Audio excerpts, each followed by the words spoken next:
serbisyo ang misyon. Ayaw kalimti ang sayes o purok 7. Ang mga presidente sa purok serbisyo puwerte. Kadesidido kauban ng kapitan ug ang mga kagawad nga maalam ang matag membro sa katawan. Mao'y tinuod nga kusog sa tanan.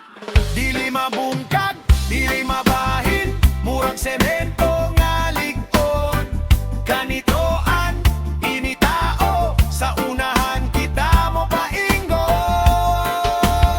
Dili mabulag ang pito kapurok, bisanon sa pangapagsulay ang moabot. Tungod kay ang gugma sa matag usa, mao'y nagdala ka nato sa grasya.